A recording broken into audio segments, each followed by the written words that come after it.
Senate Republican leader Tim Knopp, thank you for coming on Your Voice, Your Vote. We appreciate your time. Thank you, Steve. Let's talk about this. We're recording this interview on Tuesday, which is day 11 of the Republican walkout in the Senate. How long do you see this walkout continuing?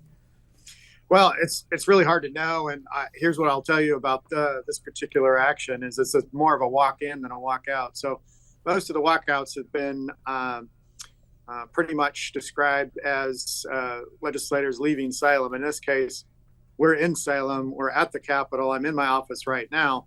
The thing that we're not doing is we're not going to the floor because of actions that the majority took. And once we called them on those actions, they chose a path that we just can't accept. And so we're here, in our view, defending democracy. When the walkout, walk-in, whatever you call it, first started, we heard Senate Republicans left over the readability of the bills. Later, we heard they wanted 20 bills killed that they considered hyper-partisan before they would return to work. What is the reason for this walkout? Lots of things circulating, Steve, but we definitely left because of the issue of not following Senate rules and not following the law. And that is not in dispute. You can't dispute the fact that that was happening. The question is how are we going to correct it? Democrats chose a path of we have the votes, we're going to do what we want. And we said, you need to follow the rules and you need to follow the law. And they chose not to. And then, yes, there are certainly bills in this process that we believe are extreme, unlawful, unconstitutional. And we took an oath of office to uphold the Constitution, and we're not going to violate that just because the Democrats want an easy way to move their agenda forward. Well, speaking of the Democrats, why shouldn't the party who's in the majority have the ability to get bills passed that they support? Well, elections have consequences, and the consequence for Democrats is they ran into 13 people who have the courage and the principle to stand up and defend democracy. And so we're going to work for our constituents just like they're going to work for theirs. And we're going to use every tool available to us to do that. And in this particular case, we are doing this walk-in and this constitutional political protest as it relates to floor action. What will it take to get Senate Republicans back to work? That's a great question. And what we've said is we want to turn to a lawful and constitutional session, and we will return to do bipartisan bills and bipartisan budgets and those bills that are lawful and constitutional. Was the possibility for a walkout part of the plan all along?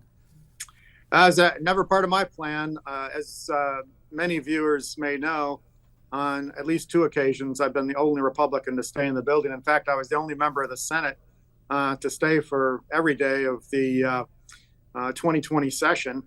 And so it is not my first choice to take an action like this, but the Democrat majority really left us no choice but to take this action.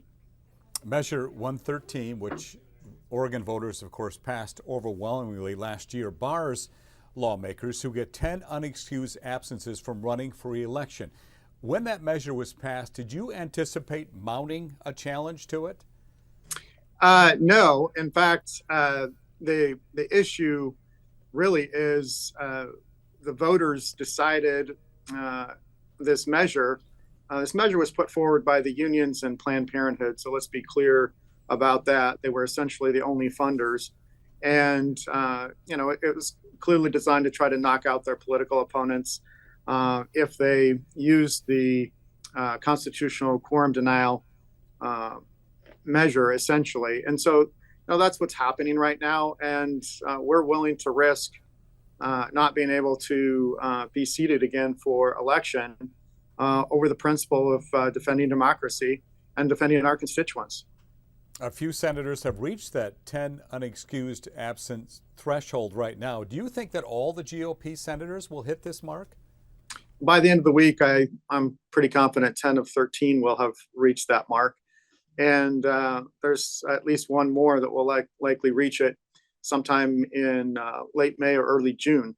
And it is, we've had discussions about this, and this was something that each of the members was willing to do. And there are 13 of us who are working on this particular action right now. And we believe we're doing the right thing for our constituents and for Oregonians.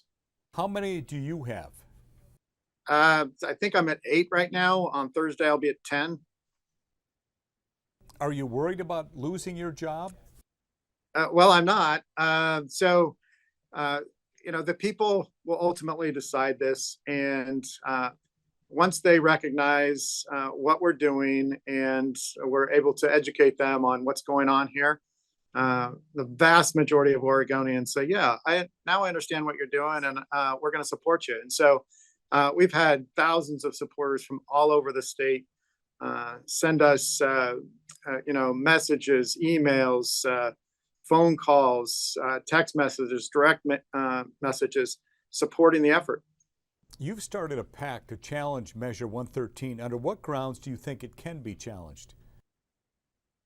Well, it's clear that there are multiple issues and weaknesses of this particular measure. So the First Amendment of free speech and free assembly, and of course, the fact that this was not applied uniformly by the Senate president. There's no literal process for this. He just determines what he wants to do on a daily basis. So it's arbitrary and capricious, and there is no due process. There's no appeal. And so essentially it's your political opponent from a different party giving you an excused absence or not. And this hasn't been applied in the same way for everybody in an equal and fair process. And so I think it's going to be problematic for them. Have you already reached out to attorneys? Oh, we most certainly have. I've talked to several attorneys about this, and every attorney I've talked to said that it's legal territory that's not well defined. But there are a couple of cases, including one that Senator Boquist was involved in, and I think probably speak the most directly to this particular case. And we believe those will be decided in our favor. Do you have concerns about the bills that are not being addressed right now? I absolutely do, and that's part of the reason we have said we will be back before the end of this session. The question really is when, and the majority is in control of that. And if we want to work on housing issues, we want to work on homelessness issues, we want to work on job creation issues in the semiconductor industry. We want to make sure that there's a K through 12 budget that's strong and better than what's currently being offered. And there's just so many things that could be done in a bipartisan way that we could be working on, but instead the Democrats have chose this kind of extreme, unlawful, and unconstitutional way to try to move forward. And it's just threats, intimidation, and retaliation that we've received. So we're going to hold firm. What impact will the walkout have on the budget, which has to be approved this session? Yeah, I mean, that is a constitutional requirement to have a budget. We currently have a budget in place. It's a continuing resolution. It goes through September. But we want to vote on bipartisan bills and bipartisan budgets. And if we can do that in a lawful and constitutional way, we'll be back to do that. What would you say to Oregonians who say you should be in the Senate taking care of the state's business? The thing is we are in the Capitol. We are in the Senate. I'm in my office currently. And that really is the difference between other actions that have been taken, walkouts in the past. And this one is completely different because we're here, we're in committees, we are taking care of business. And yes, there is a long list of bills that are stacking up in what we call second and third readings of bills to take up in the Senate. And they can be taken up as soon as the Democrats decide that they want to work with us in a lawful and constitutional and bipartisan way. Senate Republican leader Tim Knopp, we thank you for your time. Appreciate it. Thank you, Steve.